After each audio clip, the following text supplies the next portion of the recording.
think? What are they doing now? What is Blackwater doing now? Oh man, that's the crazy part. I thought private military contractors were going to die with Iraq and Afghanistan. What all these government agencies did is instead of hiring their own protection and training them up, they just keep outsourcing to private military contractors. So Blackwater is actually now under the umbrella Constellus. It's owned by Triple Canopy. Those guys are in Syria. They're in Libya. They're in the U.S.-Mexico border. They're in Gaza. So what we're doing is you're right. There's no appetite for the U.S. population to go into full-scale war. So what we're doing is we're fighting wars by proxy, where we send in private military contractors as trainers, and they go everywhere.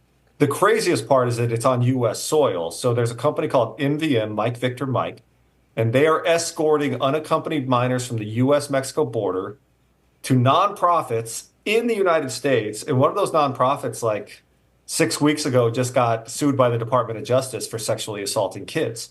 Like, it is government funding sexual child trafficking using private military contractors and nonprofits. And that's where it's expanding. It's actually getting bigger. We have people in Haiti, right? Haiti, Guantanamo Bay, and then they're flying them into the United States for mass immigration. It's absolutely insane. It's getting larger and larger because the government then gets to say, well, that's not us. That's that bad private military contractor. Yeah. Like, it's perfect for them.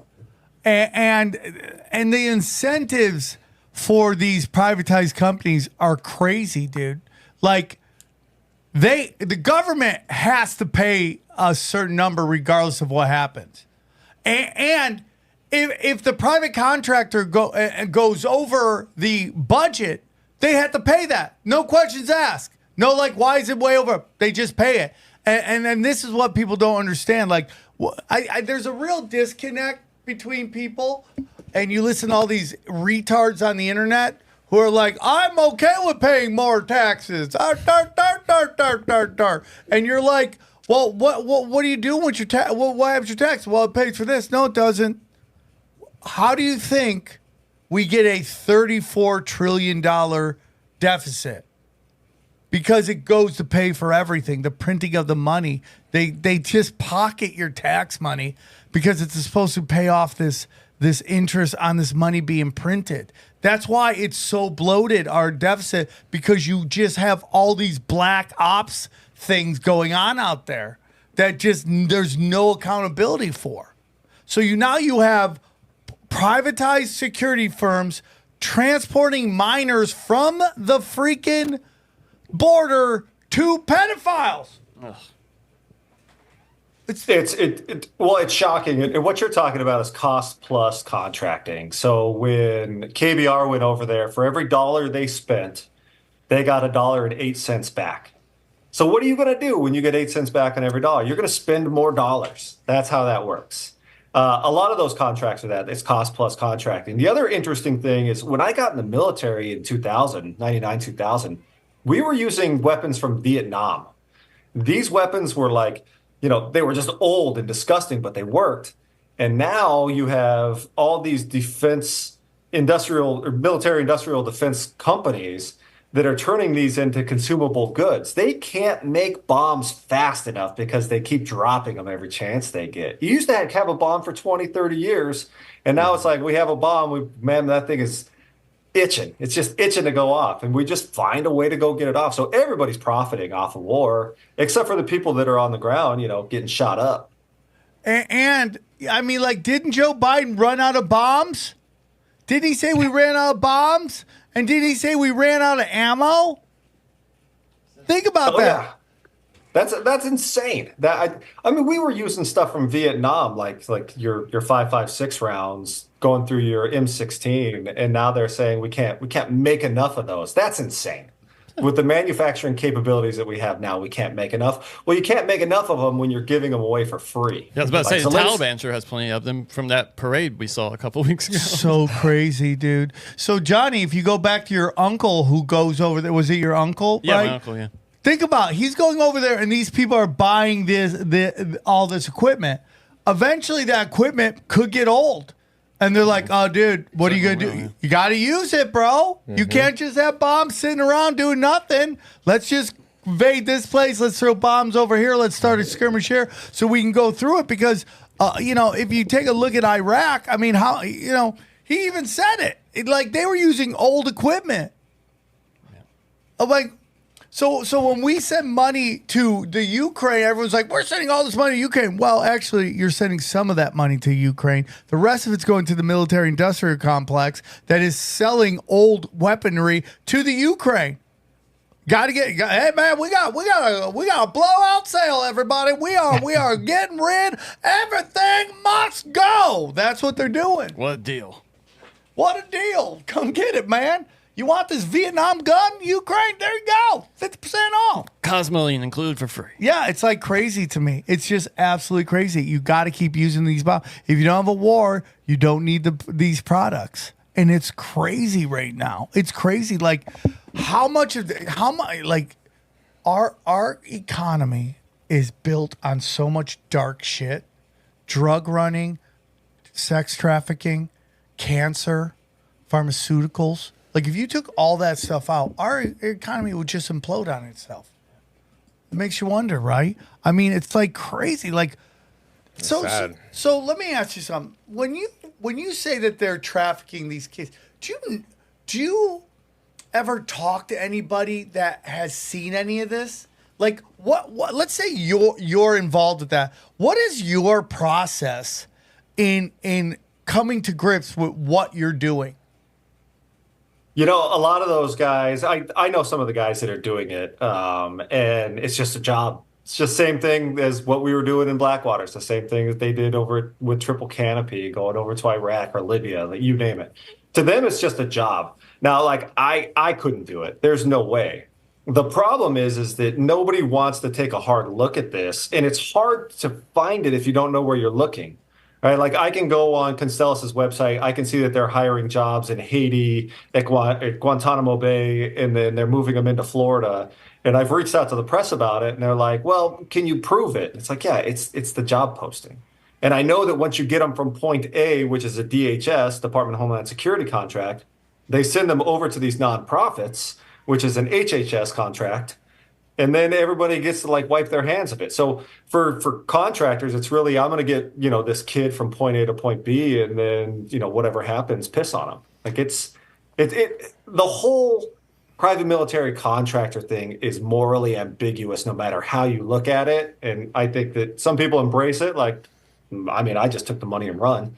And some people are like, oh, we're doing the good things for the government, but the government never does anything good. So do you ever ask these? I mean, like, I don't want to make you uncomfortable, but like, do you ever go, do you know what you're doing with these minors to these guys? Do you know what the end result is? Do they, have you ever asked them that?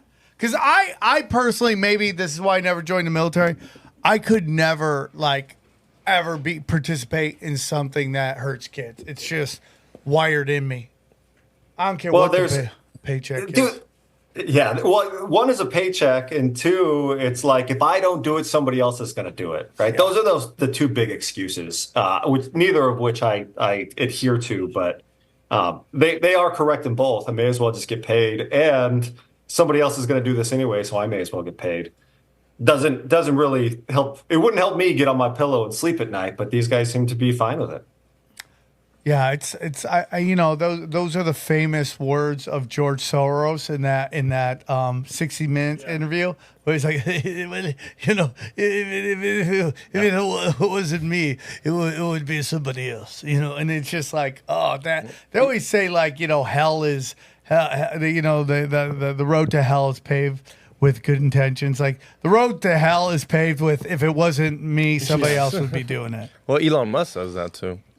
Does it? Yeah. I mean, it's like... If you don't know what Sam's talking about, it's this video of him talking about his complicity in the Nazi atrocities.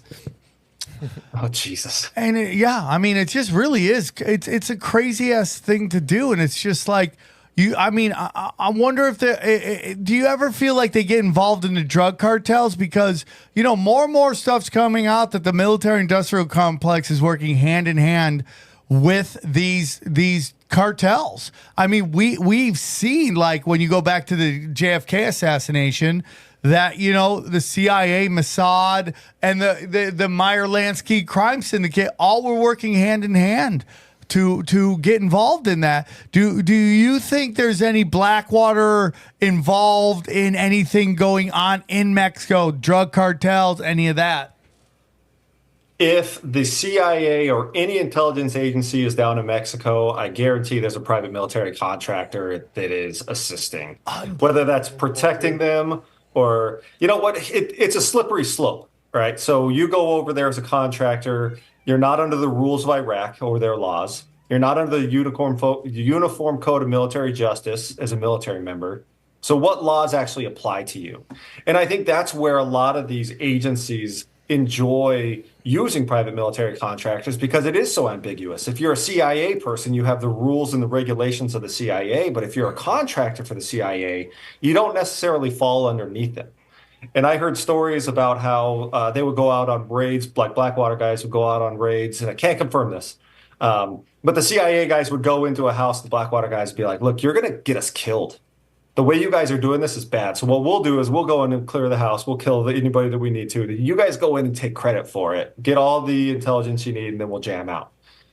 If something is happening with the cartels, it's something along those lines.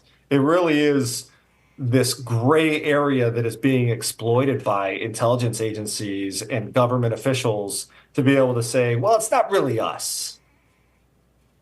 Yeah, it is a disconnect, and they've been talking about that forever, like to privatize the military, and it just seems like this seems to be a giant shift in what's happening with the U.S. military-industrial complex. Because now you even have Trump going, we need a proper immigration. We don't have enough people. We need proper immigration, which is a very interesting statement to me.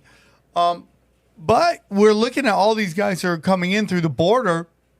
They're all military-age people. And you had that one senator, I think it was from Rhode Island or Connecticut, going, we should allow them to join our military. But what happens then? Are we going to have people joining our privatized? Are people from Somalia, people from Egypt, people going to be joining these privatized military groups? What are your thoughts on that, Morgan? Yeah, so the hard part is, I worked in intelligence. So the hard part is anybody that's coming to the border, if they're smart, they're taking everything that can identify them and they're throwing it away before they get to the border, right? And if you've ever been to the Middle East, everybody over there's got like 5 names. It's like Saddam Hussein, al-Baghdadi, al-Takriti, Muhammad Jihad, whatever the hell his name is. There's no way to actually track these people by just their names. The only way you can tell if it's a terrorist or not is if you have biometrics data. Do you have their eye scan? Do you have their fingerprints? But that's if they've already been scanned. What if they're a brand new one? You don't know. Well, exactly. And that's a problem. Or if they're an old one, how are you going to be in Somalia identifying that there's this terrorist over there and be like, hey, can you give me your fingerprints real quick so that I can check you when you get to the border? So that's why, like, it's frightening with the border having people come across where you can't identify them.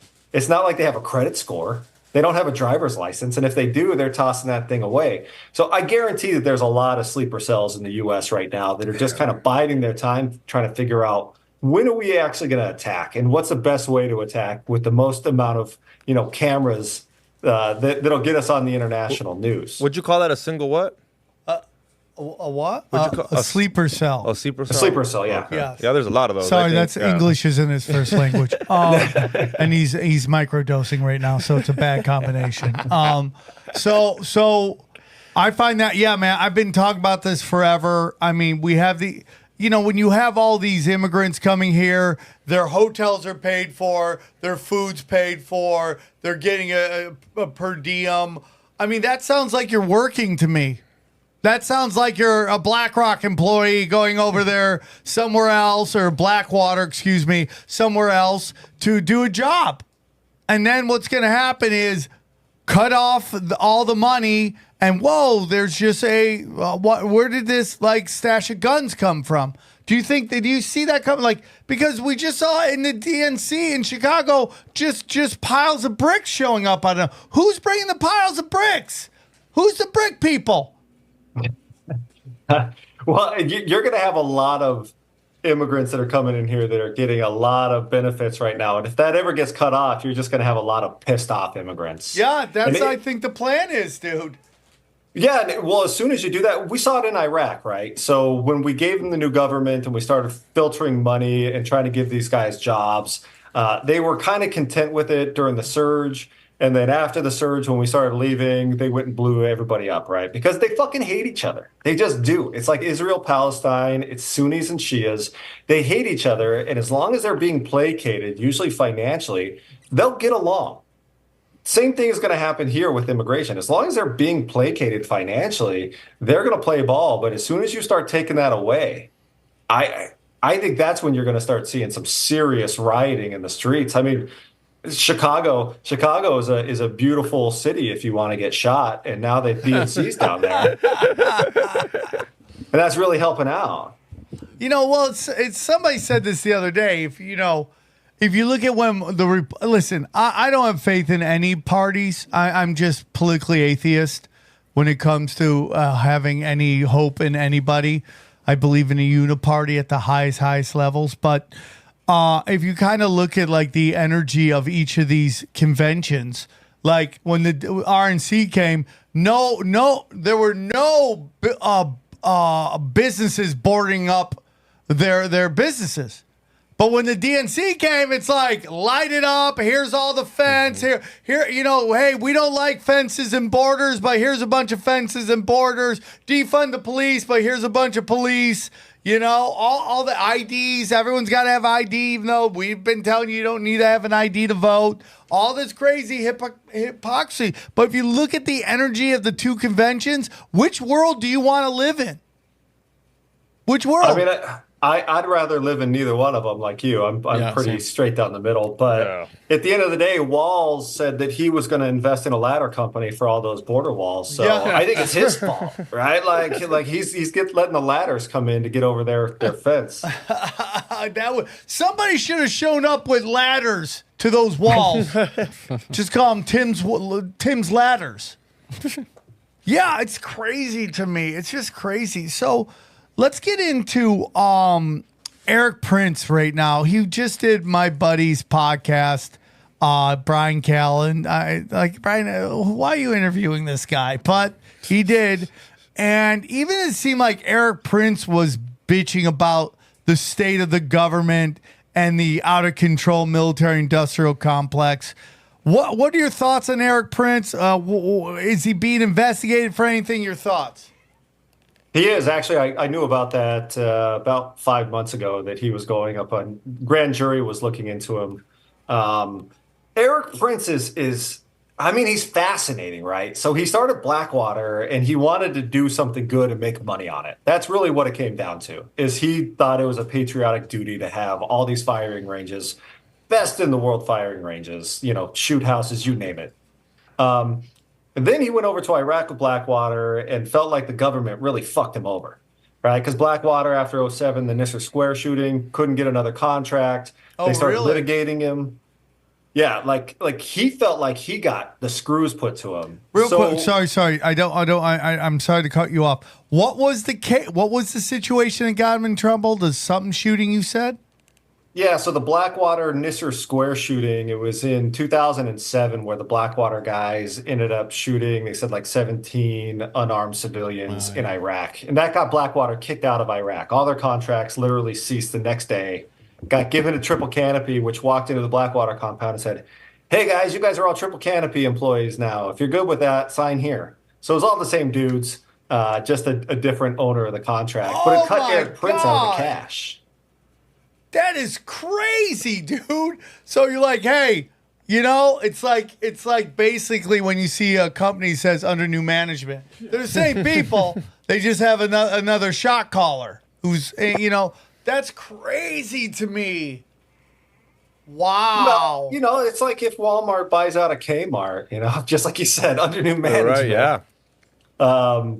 So Eric Prince was like, man, I got fucked over by the military so hard. I'm going to go overseas and create Frontier Services Group with China. And I'm going to do a bunch of shady shit with all these companies because if they're going to fuck me over anyway, I may as well make my cash. And I know how to make cash in war. That's what I do really well. So he does all this stuff. And this is what he's being investigated for money laundering, weapons, moving weapons, etc. And now all of a sudden, I think he wants to be a thought leader. He wants to be the person that was in the middle of the military industrial complex that can call out its bullshit. Because he's looking at his legacy. And he's saying, what's my legacy right now? And it doesn't look that good. Billionaires love their legacies. I don't know. I don't have enough money to give a fuck about mine. But now he's sitting here like, I want to be the thought leader, and I want to talk about how we should colonize Africa and how we should be able to flood the tunnels in Gaza to kill all of the Hamas fighters. And he's really trying to turn himself into like this educated, I want to kind of poke the bear to make things better, and ignoring all the horrible shit he did in the past. Yeah, well, it's also crazy that he's a thought leader and his thought is more death and destruction, right? When you go somebody the thought leader, you're like, I just want to be Zen and we all get along. Yeah, we're different, but we're all God's show. He's like, let's kill these motherfuckers, and then Zen the fuck out. It's crazy to me because you brought up Africa. Africa, what Blackwater is doing right now, they're working with, I believe, the Saudis or Qatar. In Blackwater, or it could be China, but I really think it's the Saudis. And what they're doing is they're going into Africa in which basically there's no land rights, meaning that the locals don't really go, oh, this is my land, this is your land. It's basically like, hey, everybody farm, make money, survive. And what Blackwater's doing is going in and just creating boundary. Like, dude, this is Saudi Arabia's land. And you can't do anything about it because they have all the guns. Have you heard about this? I haven't heard about that, but I mean, it's not shocking because anytime there's a natural resource, somebody's going to try to go and exploit it. So Saudi Arabia is probably licking their lips in Africa. I know China is for sure. They're doing the same thing in Pakistan, Afghanistan. And in order to have those people that want to exploit the resources, you have to have somebody that's going to protect them. And they've been doing this on like the rubber fields for, where the hell is that? Somewhere in Africa, I think. But like the rubber trees, they've been doing that. They've had private security in those rubber tree forests. What the fuck do you call a rubber tree? I don't know. But they had to have people that went in and protect them because the local warlords were going in and trying to, burn these things down. And they said, dude, I'm making tires out of that shit. I got to have somebody that can go and teach our guys how to protect this. So it wouldn't be shocking. I mean, it's not Blackwater anymore because all they are now is like a cool brand that they put on guns and ammunition that are manufactured by other people. It's a licensing agreement. It's like my shirt where you got Buc-ee's, right? It's a licensing agreement. It's like Playboy, where you see like the Playboy bunny everywhere, even though the brand's dead. You can just pay for it to put on your products. But it's Frontier Services Group, right? Frontier Services Group is the one that's saying, oh, hey, China wants a little cut of this natural resource over here in Africa to mine these minerals for cell phones. Hey, let's grab Frontier Services Group. They can protect us. They can set up, fields of fire. They can set up perimeter security, and then we can mine whatever we want. Oh, is he is he indicted? He's not indicted. They're looking at him. Apparently, and dude, I mean, I have mixed feelings with Eric Prince because I think he talks out of both sides of his mouth. And the first time I met him was in Baghdad, and we ended up taking some rockets and mortars while he was there. Whoa. And the dude ran off. Like his security and him just like took off. Whereas everybody else that had been there for a few months was like, oh yeah, we just get rocketed every day. This is how it works. So he's not this big, massive warrior that everybody makes him out to be, and he makes himself out to be. But at the same time, he's a hell of a businessman. So I think right now they're still investigating whether or not he was running weapons, which Blackwater already has a black eye. They did that. A couple of their guys ended up getting indicted and pled guilty to it. So they're the government has so much of your money. It doesn't matter if you did everything right. They're still going to investigate you. They're still going to find a reason to prosecute you. I don't think that's the case with Eric Prince. I think he always played in the gray area of the law. But I mean, he did some shady shit, and it'd be interesting to have it all come to light. Maybe it'll help me sell a couple books. Well, my question to you is, do you think there was ever a time where Blackwater and the military bumped heads, where it was where they were like, okay, Blackwater's a privatized group, and here the U.S. military is. Now they're exchanging fire. Oh yeah, Really? no, that happened. That happened pretty regularly, and you have to remember it wasn't like just Blackwater. You had DynCorp, you had Aegis, you had Custer's DynCorp Battles. is evil, dude. Dude, you had so many private military contractors over there. And what happens is, as a military member, you have your Humvees, everybody's in uniform. As a Blackwater guy, you have whatever the hell it is that you're going to be driving. You know, half the time I'd be in a t-shirt and shorts.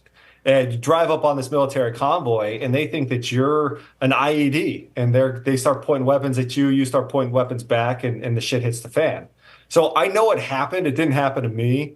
But I remember the first couple of runs at Baghdad, I ended up taking a left out of the green zone, and then the road veered off to the right, and I'm coming around on the right of the road, and there's a Humvee right there, and this dude takes his 240 Bravo and just points it at us, and I was like, man, my armor's not going to stop that. It happened all the freaking time, man. Like, we didn't coordinate. The military hated our guts. We didn't want to deal with the military because they took too much time. It was too cumbersome. So it's a hate-hate relationship. You know what's so funny is I did tours. I think I for comedy, not military, but I would go over there and do USOs. And I think I went to Iraq. I can't quite remember, but I know I was in Afghanistan. And dude, they would say that, like, yeah, the Blackwater guys and the military did not get along, and they didn't have any respect for each other, and it was kind of crazy. And the Blackwater guys were juiced to the gills. Oh, dude, we did so many steroids. It was just like, It's crazy to me, dude. It's totally crazy that right now there was a big victory for BDS, which is boycott, divest, sanction. One of the biggest Israeli military industrial complex companies has been kicked off a campus, one of the Ivy League schools. They're out. I think it's out of Columbia. You're out, which is a big victory for the anti-war people, because so much of the money that colleges make gets funneled into the military industrial complex. We've talked about that a lot on the show. Ryan Dawson brought that up on the show a long time ago. But Israel is a hot button issue right now. Israel, Hamas, the funding of Hamas through Qatar with the blessing of Israel, create, problem, reaction, solution, all that stuff. What do you want to get into on that? What are your thoughts on any of that? so I went to Tufts University, and you get to see all that, like, pro-Palestine and anti-Israel stuff, which is absolutely a hoot, because you're sitting there paying $45,000 to $50,000 a year in tuition and being like, we're oppressed. So fuck all those guys. Fuck those guys at Columbia that act like they have any idea what's happening over there. The truth is that the Israelis and the Palestinians have hated each other since they went into existence. They are always going to hate each other. And we're looking at it through this paradigm of democracy and can't everybody get along. I can tell you right now they can't. And I can tell you because the Muslims don't even get along. You have the Sunnis and the Shias that thousands of years ago decided that they wanted to split the religion into the Sunni and the Shia religious sects, because they argued on who could actually take over the church once Muhammad died. Like, that's why they fucking hate each other, and they're never going to enjoy each other ever again. That's why Saudi Arabia hates Iran. That's why the Sunni Triangle hates the rest of Iraq, except for the Kurds, and everybody hates the Kurds up in northern Iraq.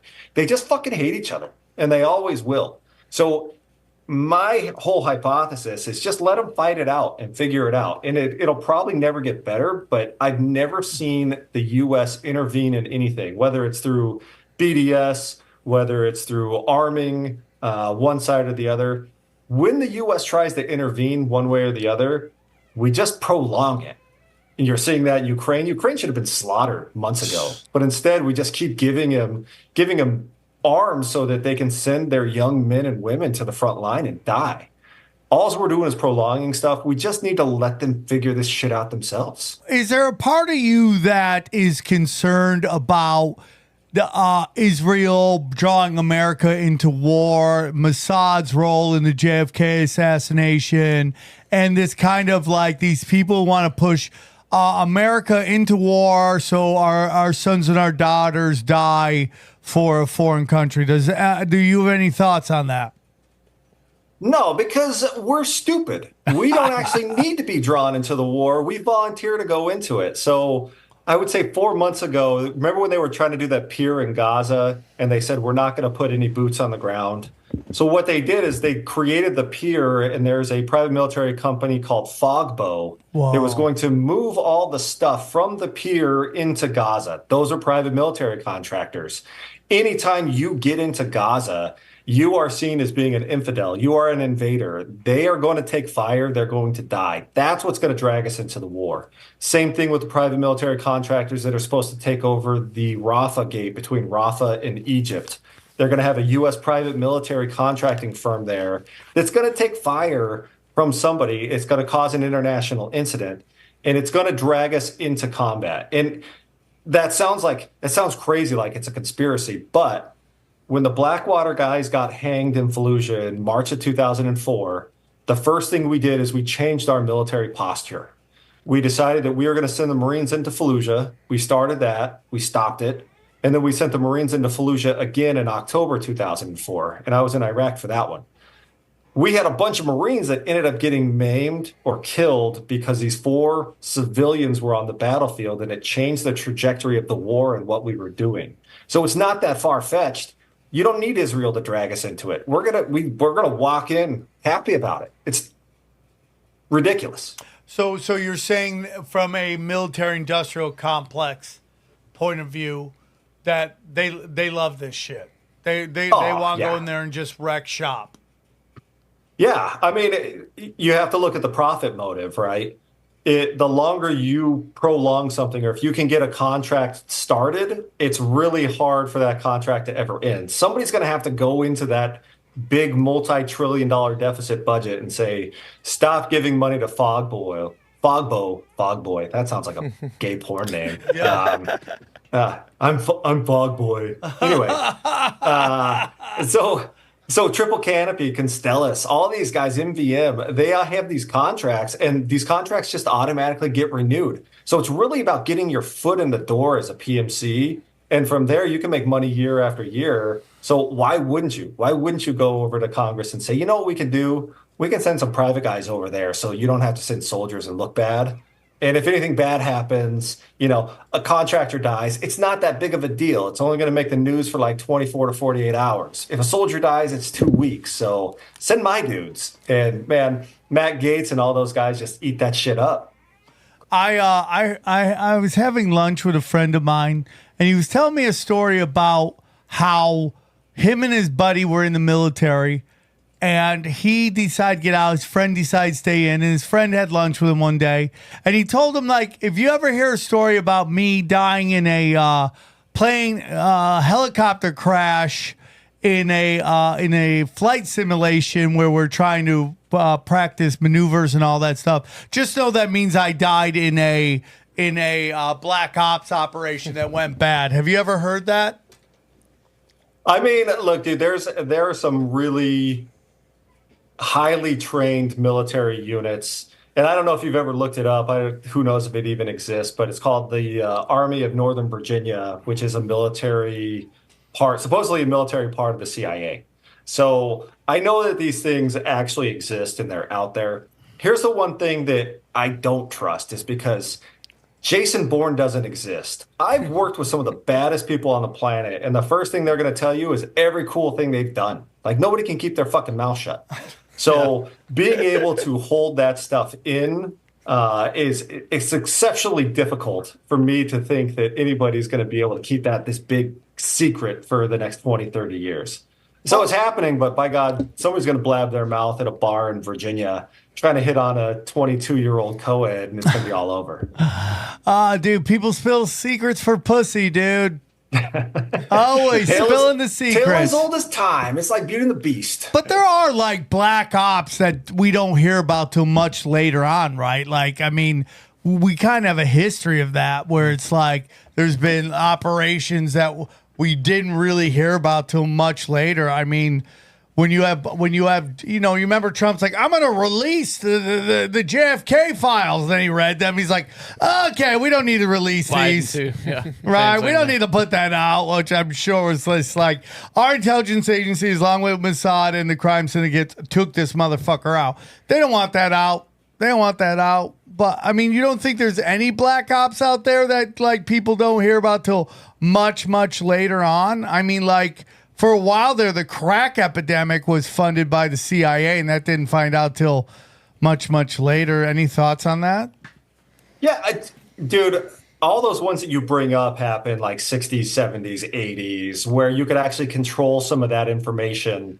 Now it's so much harder to control the information that comes out. So, like, dude, the Osama bin Laden raid happened, and within 4 minutes, President Obama was out there shaking his hand and like talking about how great it was. And who was it? Al Zarqawi, where President Trump was like, he died like a dog. Yeah, like it happens he so died much like a faster. dog.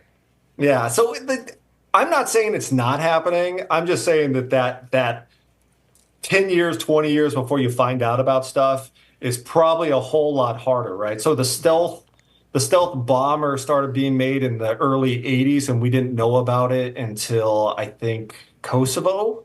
So you can keep that stuff a secret for a certain amount of time, but there's so much surveillance, there's so much social media, and there's so many people out there that are looking for that stuff now that it's way harder to keep it a secret. Yeah, you're so right. I remember how those guys were fighting for credit over the bin Laden kill. There were multiple guys. One guy came out and claimed it, and then somebody else was. There was a whole nasty dispute in the press about who actually killed bin Laden. These guys were supposed to be, their faces are supposed to be anonymous. They're not supposed to be known by anybody, and they were in the press arguing over who should take credit for the kill. Now, it's the profit motive. Yeah. Who's going to be able to say? Who's going to be able to write the books? Who's going to be able to go on an ass tapping tour? Like, I'm the guy that took out Osama bin Laden. Now I get to bang American all the sniper. The 7s and 8s. That's what I get now. It's interesting. This is obviously Tinfoil Hat. You're on a conspiracy podcast. And there are some we've discussed conspiracies here, but when we get into like the high end conspiracies, like what we call high impact events or black mass trauma events, which was something we just had on the show, Monica Perez. Do you buy into any of that? I don't. I mean, it's not that I don't buy into it. I just don't buy into it enough to spend my time researching it myself. I got other crap I need to figure out. No, I get it. I get it. The problem with a lot of these conspiracies is that somebody makes it up and then it goes through social media and it runs rampant. Dude, I've heard some stuff about Blackwater. First off, I'm a sexist, a racist, and a warmonger and everything else. And we were over there, essentially child trafficking. I've heard so many cool things that we never did at Blackwater, which is kind of a shame. It would have been like a way crazier book, but somebody just has to come up and say this is how it actually went, and then it runs through social media and everybody starts believing it. So how do you differentiate those two? I don't know, man. That's the hard part. That's fascinating. Can I ask you, going back to Iraq briefly, there is this common belief that if the Baathists had not been purged from the government, that things might have gone better in the immediate aftermath and in the long term. Do you have an opinion on that? How do you feel about if Saddam's guys had not have been eliminated from the government? How things might have gone better? I mean, that is 100% true. Now, the problem is that Saddam Hussein spent 30 plus years essentially raping the Sunnis, or not the Sunnis, he was Sunni, the Shias and the Kurds. Like he absolutely ruled them with the iron fist. I went to where he gassed the Kurds in 1988. I saw the mass graves. Like that guy was a savage. So if you would have left the Ba'ath Party in place, the rest of the country wouldn't have coalesced around a new government, was the theory. But the problem is that when you have your entire government based on that Ba'ath Party and you kick all of them out, you have to retrain a government. Oh, and we're going to make it democratic, even though you guys have no idea what the fuck that means. Yeah.